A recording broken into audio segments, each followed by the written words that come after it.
Hey everybody, my name is Owen McGregor and welcome to my YouTube channel. In today's episode we get to talk to CrossFit Games, regionals and sanctional athletes about their training currently during the lockdown, what their plans are for the rest of the year and 2021. So enjoy this episode. First up we talked to Michael Smith from Newry. He was Ireland's fittest man in 2019. He then went to the Games and finished 26th. What a result. I know he's making a big push for 2021, so I'm looking forward to seeing the fight for that number one spot in Ireland. Then we have Sam Stewart from CrossFit Ireland. He finished second in the Open this year, missing out by 1 point. He's been to regionals and multiple sanctional events this year, Dubai and Wodapalooza, to name a few. I know he's training hard, so it's going to be interesting to see where he finishes this year in the Open. Last but not least, we have Tadhg Lawless from RF Strength Conditioning. He's a CrossFit Games athlete and he wants to make that big step up to challenge the big dogs this year. He said he's taking his time with his training, but when will it be his year to take that number one spot? Guys, if you can, please subscribe to the channel, turn on notifications, give the video a like and drop it a comment. Enjoy. Alright guys, so we have three Irish athletes on the call today. We've got Tadhg Lawless, CrossFit Games athlete and future going there definitely again. We've got Mickey Smith, who's also a Games athlete, and then we've got Sam Stewart, who's been to more sanctionals than I ever know of. He's done enough for everyone for a couple of years. So guys, it's great to have them on board today, and we're just gonna have a quick chat about the CrossFit Games, training, and some personal stuff as well. So we'll start off, guys, with the CrossFit Games. Mickey, you were there last year. You came, I think, finished 26th, which is unbelievable, and your name is definitely etched in history for Irish CrossFit. What's your thoughts on the top 20 from the Open going to the CrossFit Games this year? I suppose it's the typical CrossFit thing, you know. They've sort of just went against all odds and made it happen anyway, you know. But I think it's probably the best they could do with a bad time, you know. Top 20 in the world. Obviously, there's logistics wise with volunteers they need. It's probably not worth risking so many people's health. So yeah, they've made it a smaller event, but at the same time, I don't know, you're sort of neglecting a lot of big names by doing that. So I don't know, you probably are going to still see the same champion. Like, it's probably undoubtedly going to be Fraser and Tia-Claire Toomey again, but at the same time, it probably takes away from the enjoyment for a lot of the athletes, you know. Yeah, it's definitely it's weird the way they've done it, but I suppose they're just trying to do whatever they want to do. I seen a video say Castro put out on YouTube, and he was just saying they're just trying to do the best they can. So it's going to be interesting what they do. So let's say, Sam, you came second in Ireland this year. What would be your thoughts if you actually won Ireland this year and then you didn't get a chance to go? Would you be pissed? Oh, of course you'd be pissed. You'd be so pissed. But I think PD said it best on his Instagram. It's just like, there's worse things happening in the world. Like, obviously he's got it, but like, it's not the worst thing that's happening right now, you know? Yeah. He'll definitely get a chance to go again, hopefully, if he can. But it's weird communication. Tadhg, you're the youngest of the crew here. You've got plenty of years left in the tank. What's your thoughts on it? I mean, you've kind of got to look at it as, I think we were talking about this last week or so with Jacob saying about this sponsorship thing, and whether it is just that or not, to keep the money rolling in.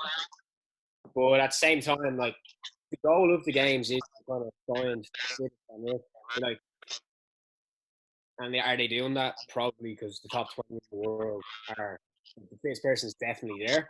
So they're probably doing a good job at that for sure. But at the same time, like, if I was in PD shoes or Army shoes or something like that, I wouldn't be too happy. But then again, like, is everyone going to be able to make it to the Games logistically? I don't know. Like, will there be 15 people there instead of 20? Do you know what I mean?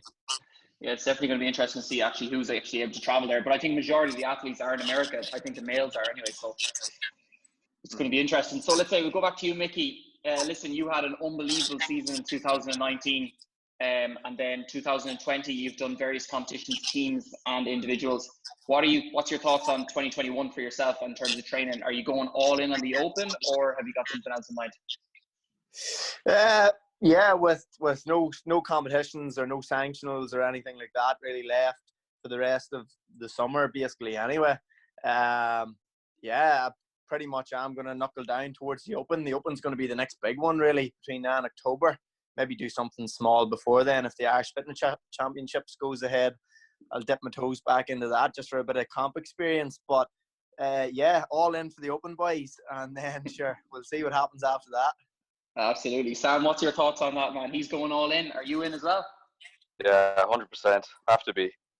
Yeah, you've been close the last couple of years. And like, what's your kind of thoughts then on competitions yourself, Sam? Are you thinking, obviously, we're pretty much going to be restricted. Are you going to do the Irish Fitness Championships if it goes ahead? Yeah, if it goes ahead, absolutely. I don't think there'll be any other competitions really between now and then the Open. So the Open is going to be the next big one. Okay, yeah, that sounds good. Yeah, I think if you get all you guys down there, it's going to be some competition. It'll be some crack. Yeah. Tadhg, you're again the youngest. I don't want to keep on saying it, but what's your thoughts on the Open this year? What's your goal? I mean, I don't want to go and say I want to win the Open this year, right? Because obviously, like, there's a lot of big dogs in there, but it is obviously the end goal. But for me, I think instead of trying to take that jump to the, like, trying to get back to the games through the Open by winning it, I think the best thing that myself and my coach have probably outlaid is to take smaller jumps towards getting to a sanctional, because maybe a sanctional is the next step for me. Like, I need that experience and stuff like that. The games, like, if it happened, that happened, you know what I mean? But I'm thinking the goal is to get to the sanctional, and the Open is probably the best way to get to as many sanctionals or qualify for as many sanctionals right now anyway.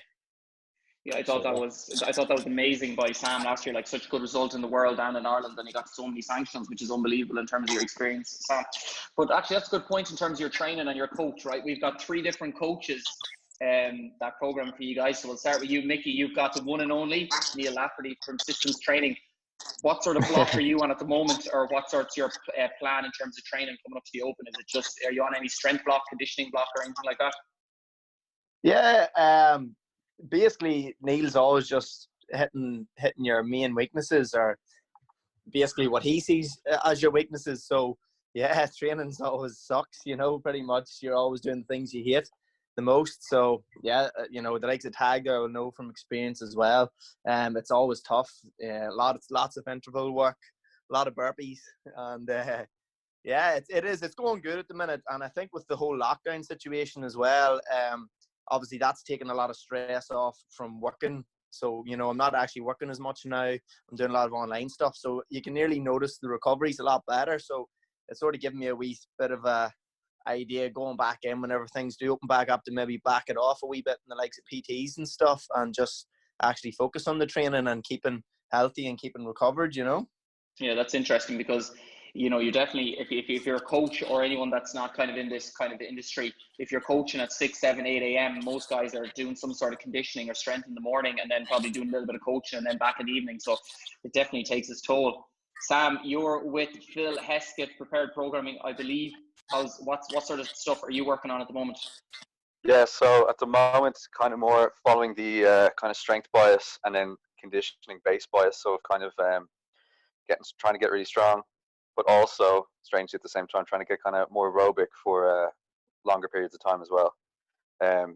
Seeing there kind of the off season was kind of just brought upon us. I think it's the perfect time to do that kind of sort of stuff. Just get filthy strong.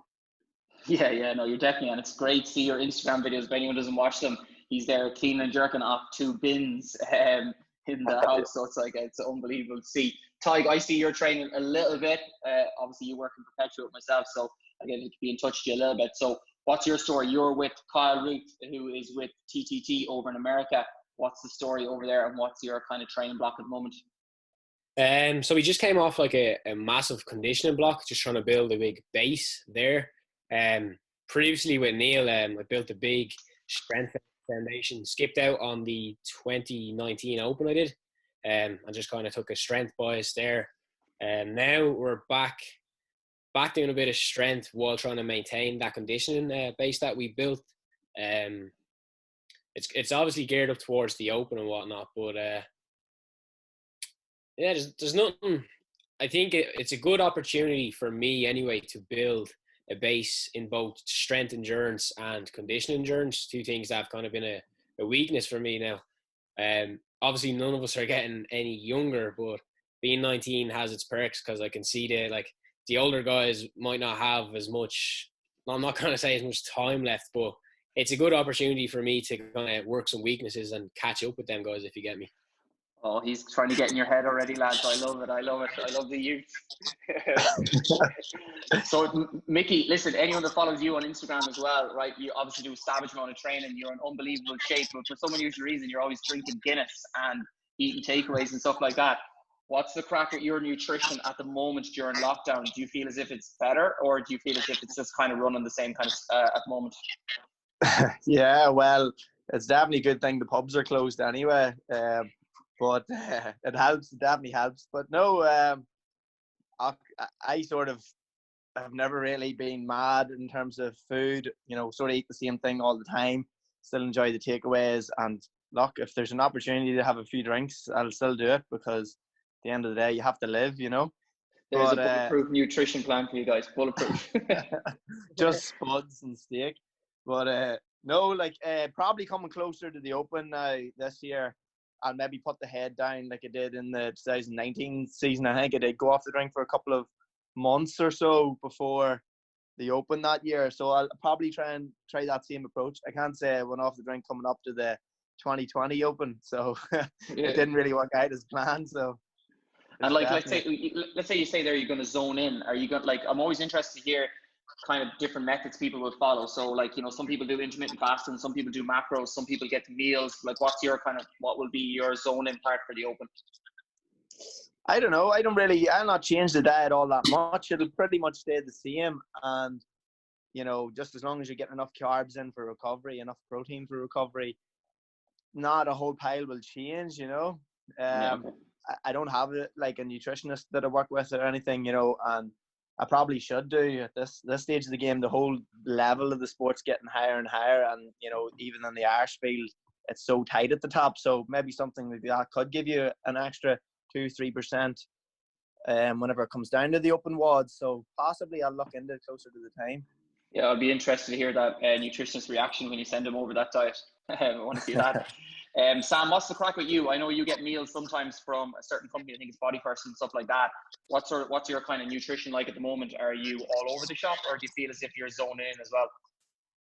I'm pretty just kind of steady at the moment. What I am finding is with the lockdown, I'm able to eat a lot more consistently, because sometimes you find yourself at the gym all day, just time has passed, you try to get all the work in, and you look at the clock, oh God, it's 5 hours since I've eaten or something, you know, it's just not ideal at all. So I can find myself at the moment anyway, like I'll do some training and then I'm suddenly at the gaff already. So I can go straight to the fridge, get some eggs or eat whatever, you know, and then I probably find myself recovered a lot more because it's more consistent meals, you know. Yeah. In terms of food, nothing's really changed. I probably eat the same thing every day as well, like porridge, eggs, chicken and rice, then something for dinner, you know, it's pretty the same.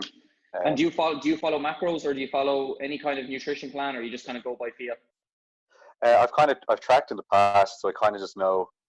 Well, I say tracked in the past. I did it for like a week, and then I just kind of know that okay, that's how much kind of protein I kind of need, and you can always up your carbs, especially if you're doing a big day training. You know, I find myself under eating more than overeating, if anything. Yeah, that's cool. The last two diets, so Sam and Michael, no one else followed those diets because that's not always going to work for the majority of people. Tadhg, again, you're young, right? So you can eat whatever the fuck you want pretty much, but I know you follow your nutrition super serious. What's going on with that at the moment? Yeah, I mean, I've worked with I've worked with a nutritionist in the past with Liam Holmes over in PH Nutrition, and then obviously I think we're all with Wade. That's a major part in my recovery anyway. Was getting a protein shake in after every session or before every session, and mainly getting I've listened to a lot of podcasts and stuff on nutrition, so I find getting some carbs in, some fast acting carbs after my session was a big bonus. Getting, like, you can get another 50-100 grams of carbs in a day.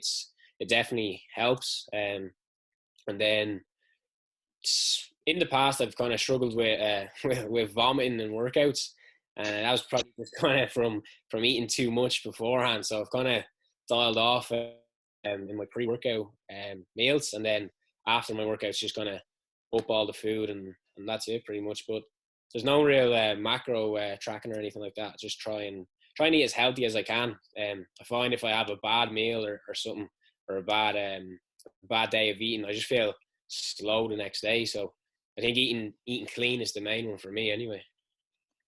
Absolutely, yeah, sounds good. Yeah, definitely. I'd like to say I do that as well, but not as much anymore. All right, guys, we've chatted a little bit about the games and your training and stuff like that. But what's everyone's plan for the next couple of years? I know it's kind of hard to kind of gauge it, but I'll start with you again, Mickey. First, you're the oldest out of the bunch. What's your thoughts in the future in the next couple of years? Like, what way do you see it going? Like, do you see potential of you staying individual, or would you be also interested in going team if the opportunity came up? Yeah, definitely going down the route of team sometime in the near future. Like, as like individual is great and all, but I can't imagine approaching 30 now that I'm going to be doing that for too much longer, especially with the gym and everything else going on in your life. So I'll probably do this year, see how this year goes, and then after that I'll definitely just start diving into team, because it is a lot more fun. I sort of learned over the past few comps, strength and depth and Wadapalooza, that the crack's great doing team, and there's less pressure on, well, not that there's less pressure on you, you know, you maybe just don't have to train at the same intensity all year round for team. You know, we have obviously established ourselves as good CrossFitters, have all the skills, you know, our numbers are fairly up there where they should be. So as long as you're fit and well conditioned, you should always do pretty well, as long as you have a strong team. So yeah, maybe we have an online program with Evolve, so maybe we could get like an Evolve team to sanctionals at some stage and give that a rattle as well. So yeah, no, it's definitely interesting. That's what athletes, a lot of people are saying, is they definitely, if they want a little bit of less pressure, less stress, they'll definitely enjoy the team bit a little bit better. And the team competitions are just as good to watch as individuals these days, anyway. So it'll be savage to kind of get into them. What about you, Sam? You went to how many sanctions last year? 6, I think. How does the body feel after that? Yeah, it's definitely run down. I think mentally more than anything, because you say you go to 6 sanctionals, there's 10 events at each sanctional. That's 60 competitive workouts throughout the year. That kind of adds up. You know, you kind of lose a bit of motivation to really just put yourself in the hole by the end of the weekend. Like, you can kind of see, like, through my performances are a bit up and down, because like I was just kind of doing it so often, you know. But my thinking was like, okay, I looked at the Open. Okay, I can do a good Open.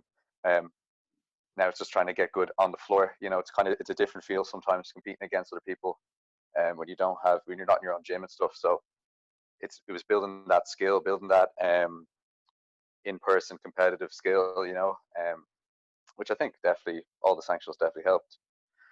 But I guess say experience is key. Like, and like you definitely got it last year.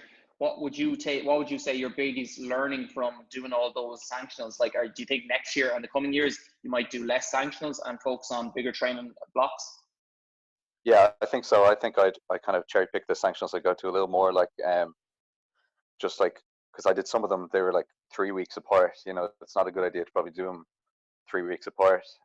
Biggest learning, or biggest thing I learned was kind of just pick one and prepare for it really well.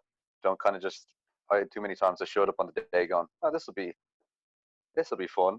And, you know, things go horse race, but, you know, pick one and go for it. Like, I think the one I picked and kind of went for it the most was strength and depth. And I think it definitely showed, because I tested some of the workouts. I kind of got geared up a bit more for it and stuff like that. So it definitely helps. That was definitely the biggest takeaway. Class. Tadhg, would you ever consider going team, or what's your kind of thoughts? Are you going to try and build up that individual experience, or would you like to try team maybe next year if you got the opportunity? Let's say Mickey might take you on board. I don't think teams for me just yet. Maybe like to build up some experience. Say I didn't make it to some sanctionals or something like that. As an individual, maybe get some experience as a team. I know talking to a few athletes in the past that like the likes of Vellner went to the games as a team competitor first, and that definitely helped him. But I think for me now, it's kind of learn how to deal with everything as an individual and try get some sanctional and competitive experience. I found coming up as a teenager, I obviously didn't get as much experience as I needed. It was mainly just focus on the open and try achieve what I wanted to in getting to the games as a teenager, and obviously that paid off or whatever. But coming in as an individual male competitor, it's a bigger pond, you know. It's a lot harder, and the skills maybe don't transfer as much as they would in a teen setting. So yeah, for now it's just try and get some experience and just focus on what I can do now. Savage. Guys, you all seem like you're set at the moment through this lockdown. Everyone's training hard, everyone's eating well, everyone's got the plan. But we'll finish with this last question. It'd be interesting to hear how everyone is actually doing themselves. Mickey, you own a big business in Newry. Obviously got a lot of stress with that. How are you doing, like personally yourself, in terms of the business, training, and then just juggling, going through this lockdown at the moment? Yeah, well, definitely at the start, whenever it was all kicking off, it was all a bit scary for the business. You were standing there and you were seeing the numbers in every class drop as people were becoming more cautious, and we were trying to hold on for as long as we could.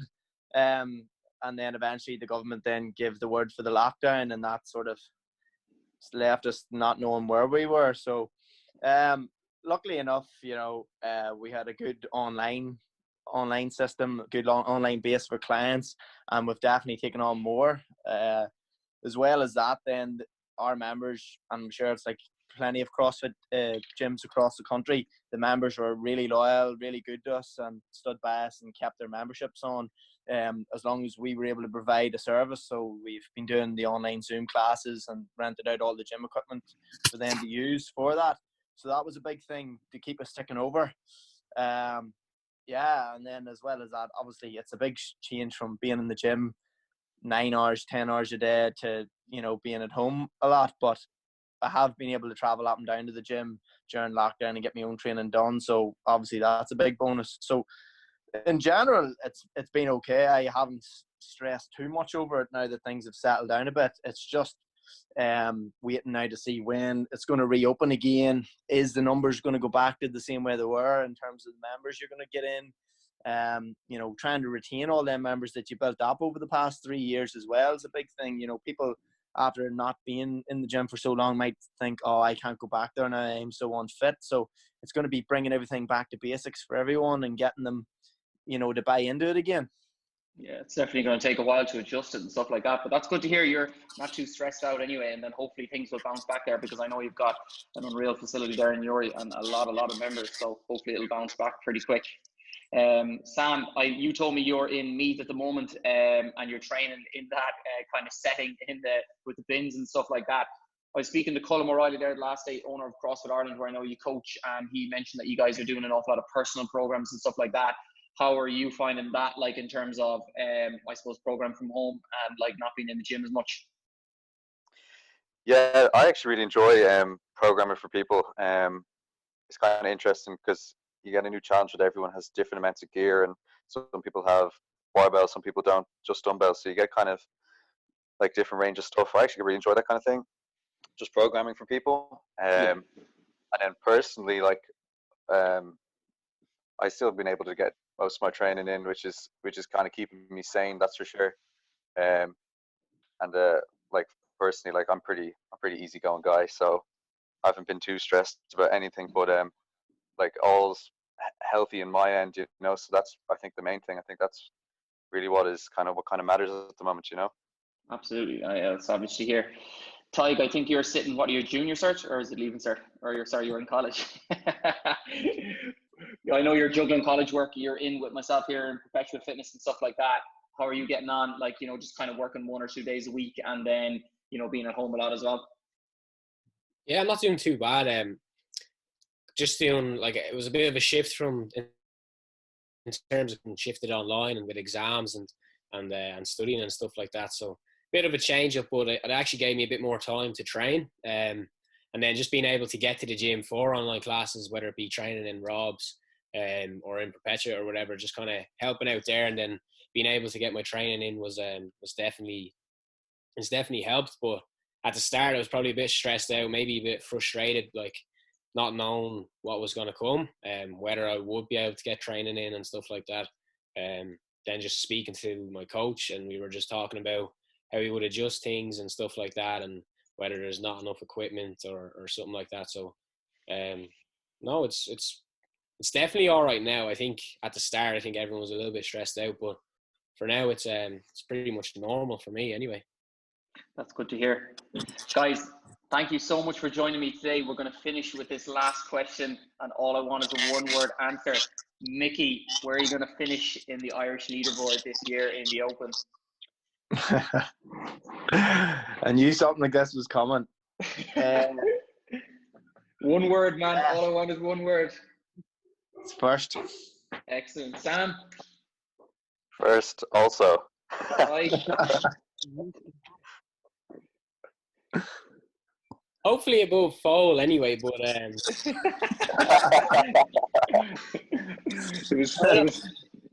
good to hear. I just done one with Army there the last day, and he said he was Ireland's fittest athlete as well. So, and PD has the same expectations. So, guys, get the popcorn out. October is going to be an interesting month. Guys, thank you so much for joining me. I really appreciate it. No bother.